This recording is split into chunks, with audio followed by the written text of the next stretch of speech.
There is a company that just got kicked out of the two biggest software clubs on the planet. No Android, no Windows. Both doors slammed shut in the same years. Most companies would have folded right there. Instead, this company built its own operating system from scratch, and it is now running on hundreds of millions of devices around the world. And the strangest part is this: the same operating system that started on phones is now quietly showing up on laptops, in the exact same spot where Windows has ruled for almost 40 years, without anyone seriously challenging it. If this keeps going the way it is going right now, the next big fight in the computer world will not be about phones at all. It will be about who controls the software running on your laptop. Before we get into how this actually happened, smash that like button, because these videos take a lot of research and work to put together, and hit subscribe so you do not miss the next one.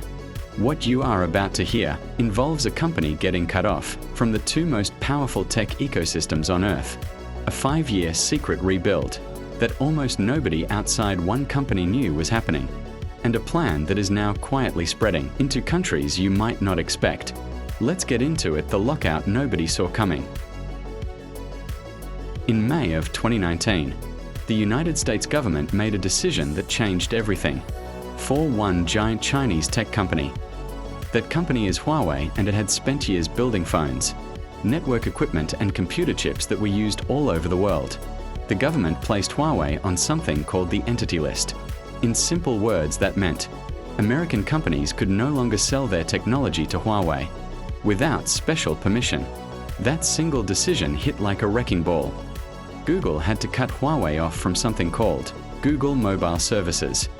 That is the invisible engine that runs the Play Store, Gmail, Google Maps, and basically every app people expect on an Android phone.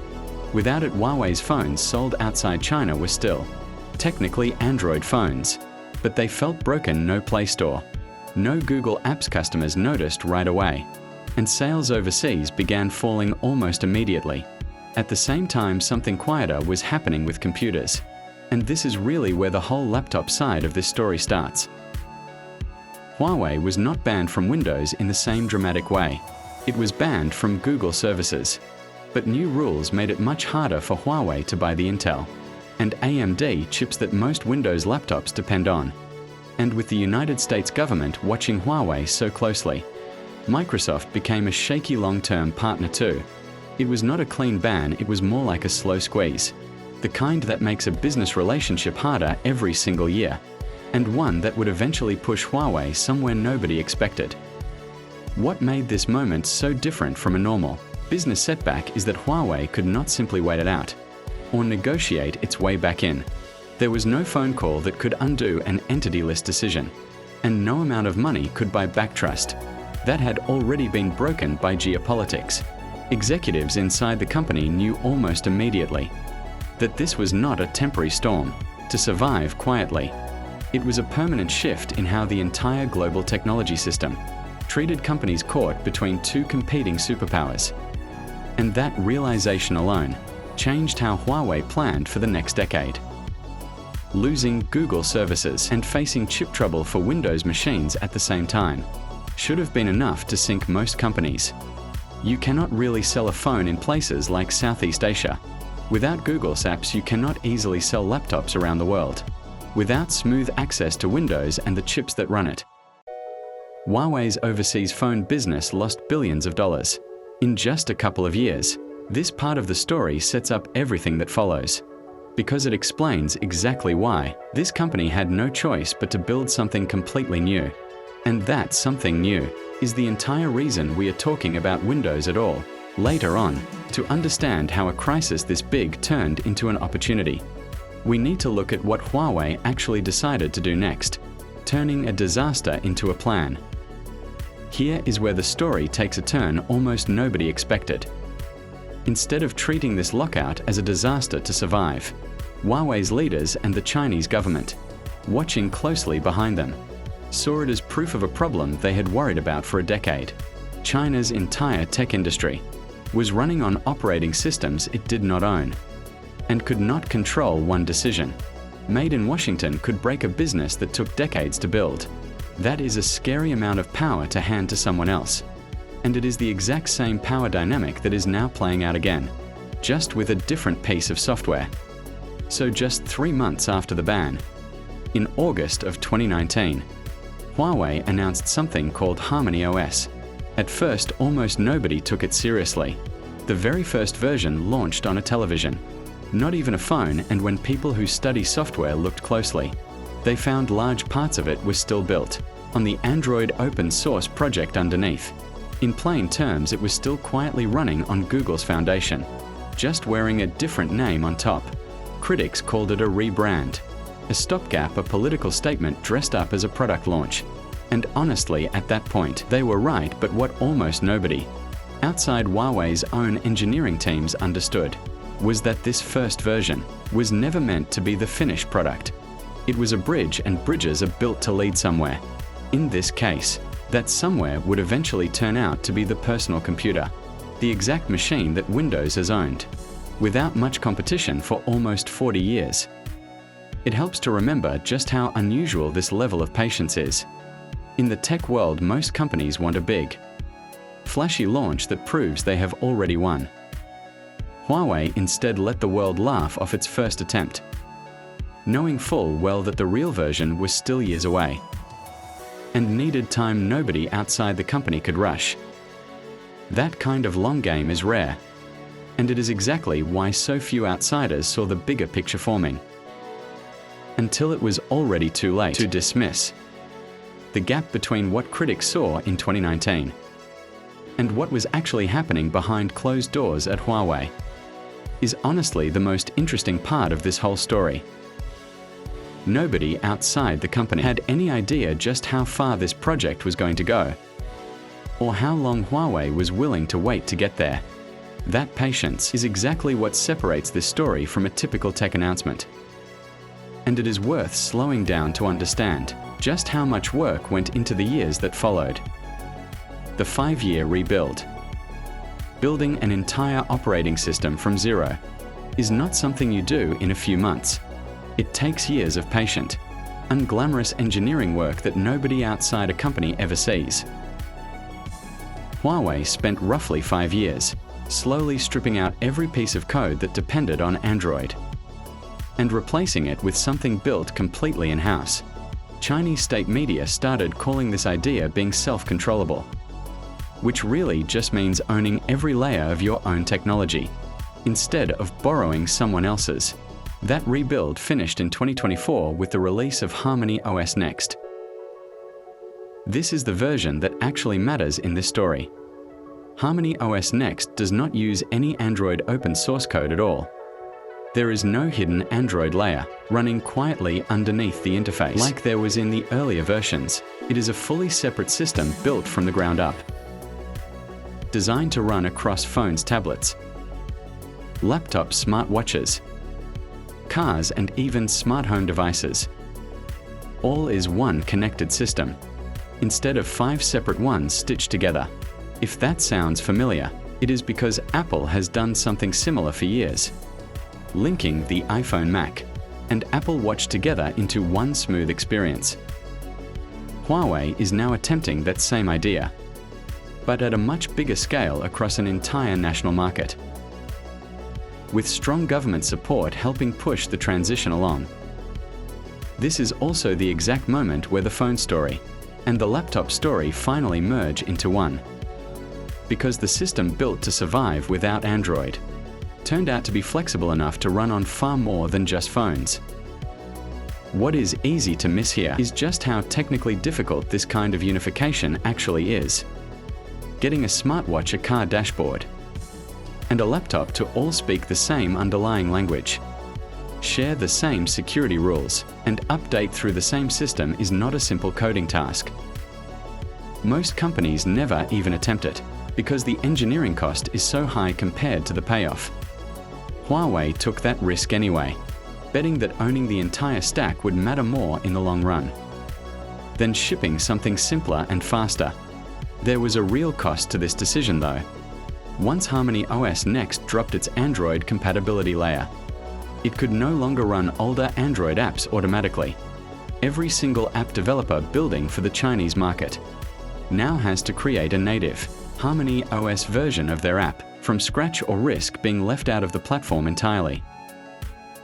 That is a massive ask. One that would normally scare a company away from making the switch. At all, Huawei made that trade anyway. Because staying dependent on Android forever meant staying exposed to the exact same vulnerability. That caused so much pain back in 2019. Owning your platform completely means nobody else can take it away from you.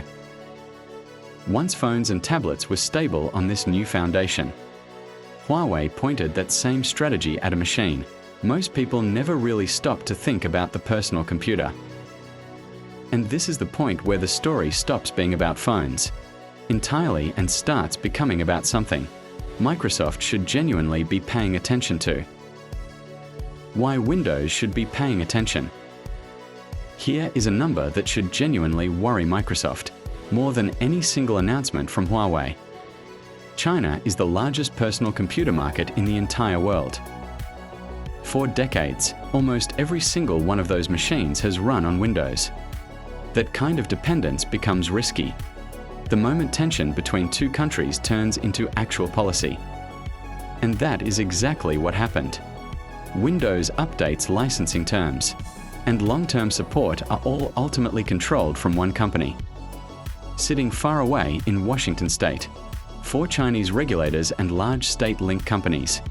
That is starting to feel like a single point of failure, especially after watching what happened to Huawei's phone business back in 2019. Nobody wants their entire national computer infrastructure depending on a decision made somewhere else, by someone else for reasons outside their control. This is precisely the anxiety that gave HarmonyOS its opening on phones, and it is now doing the exact same thing on laptops and desktops. It is worth pointing out just how much sits on top of an operating system once a country builds decades of infrastructure around it. Banks, hospitals, schools, and government offices all run software that was written specifically for Windows, sometimes going back many years. Replacing that is not as simple as installing something new. It requires rewriting software, retraining employees, and rebuilding systems that were never designed with a switch in mind.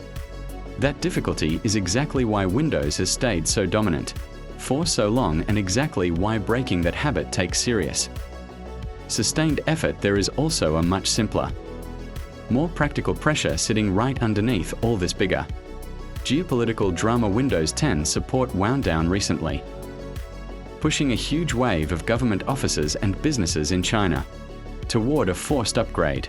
Beijing has been actively encouraging state offices, banks, and infrastructure operators to treat this upgrade moment as the perfect time to jump toward homegrown alternatives, instead of simply renewing their relationship with Microsoft.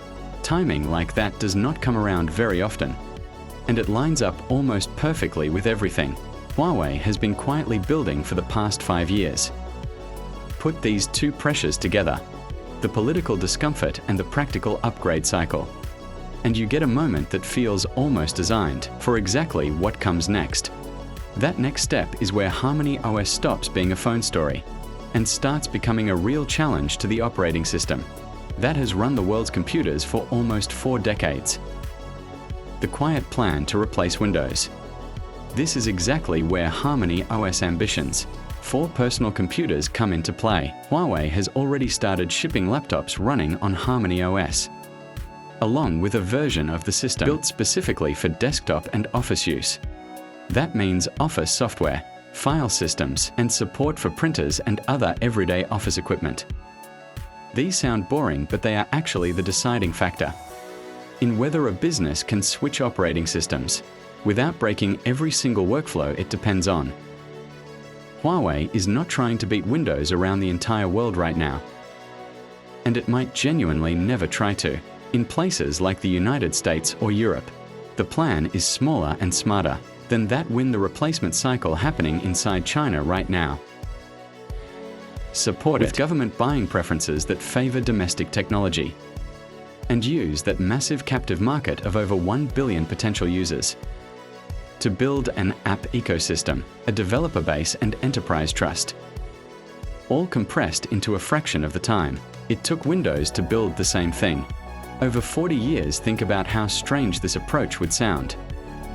In almost any other industry, imagine trying to build an entirely new car market, complete with repair shops, spare parts and trained mechanics, all within a handful of years, simply because you decided you no longer wanted to depend on someone else's engine. That is roughly the scale of what Huawei is attempting here, except the product is invisible software instead of something you can touch, which somehow makes the challenge even harder to pull off. This is not a single dramatic moment, like when Huawei's Mate 60 phone surprised everyone and hit Apple's China sales hard in a single earnings report. This is a slower kind of siege, office by office, procurement contract by procurement contract, aimed first at loosening Windows's grip on the one market, large enough to fund an entirely new software ecosystem. All on its own, what makes this strategy so effective is that it does not need to win everywhere at once. It just needs to win in one place big enough to sustain itself. And China happens to be exactly that place. Once that foundation is strong enough at home, the next question becomes obvious. Does this stop at China's borders? Or does it start spreading outward into markets nobody in the West is really watching yet? Why the rest of the world should watch closely. Here is the twist that most coverage of this story completely misses. This is not just a story about China anymore. HarmonyOS was built to survive without any American software.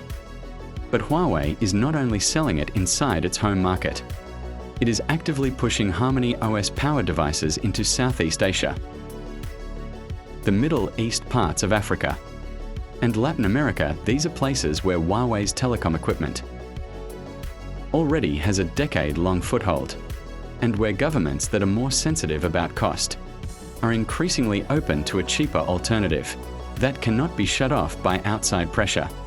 That is the part that should genuinely worry Microsoft and Google, more than any single sales number coming out of China. Every country that already uses Huawei's network equipment is a country where Huawei devices, and by extension HarmonyOS, already have a trusted relationship with the local government. This pattern tends to repeat itself in technology more often than people expect. Whoever builds the network usually ends up shaping what runs on top of it, simply because the trust and the relationships are already in place. A government that already relies on Huawei to keep its phone, towers and internet running has far less friction switching its office computers to that same company's software, especially when the price is lower and the terms feel less risky than depending on a distant, foreign supplier. Software independence sells especially well to governments that have personally watched what happens when a powerful country decides another company or country poses too much of a risk.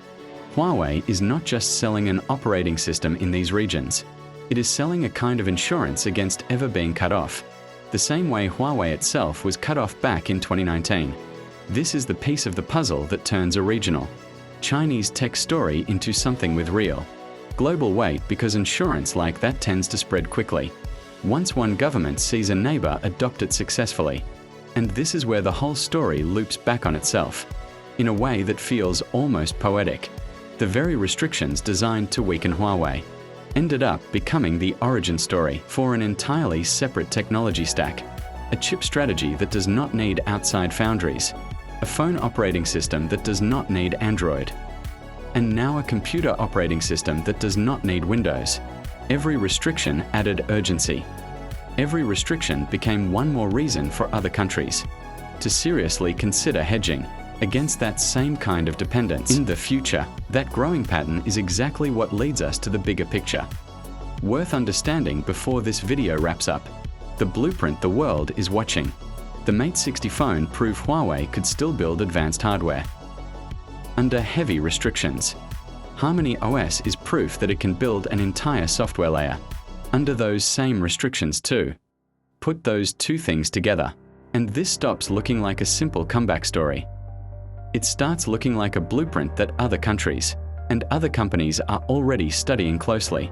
A blueprint for building a technology stack that cannot be easily controlled by any single outside power. There is something almost inevitable feeling about where this leads. Once one country proves it is possible to build a fully independent chip supply, a fully independent phone system, and a fully independent computer system, other countries facing similar pressure no longer have to wonder if it is possible. They only have to decide whether they want to follow that same roadmap, which is a much smaller decision than starting from nothing themselves. Apple did not lose ground in China because its phones suddenly got worse. It lost ground because a competitor treated an enormous threat, like a 5-year engineering problem, and then actually solved it. Microsoft has not lost anything yet. Windows still runs the overwhelming majority of computers on the entire planet, and that is not changing this year or even next year. But the exact same playbook that quietly chipped away at Apple's dominance in one massive market is now running against Windows in that very same market, backed by the same government support and the same patient, multi-year approach that made it work the first time. Around the real question here is not whether HarmonyOS eventually replaces Windows. Everywhere in the world it probably will not. At least not anytime soon, and maybe never across Western markets. The real question is, what happens to the rest of the world's technology decisions now that there is a proven, sanctions-proof alternative sitting right there on the shelf? An option that countries, increasingly nervous about relying on any single foreign power, finally have the freedom to choose instead. And once that option exists, it rarely stays limited to just one country for very long. If you made it this far, you now understand something most people, scrolling past headlines, never actually stop to think about. Smash that like button if this connected some dots for you. Subscribe if you want to catch the next deep dive, and turn on notifications so you don't miss it. What do you think? Does HarmonyOS actually have a real shot at spreading beyond China? Or does Windows hold on to its grip for good? Drop your take in the comments. And if you're curious what's happening underneath all of this on the chip side, that video is coming up next.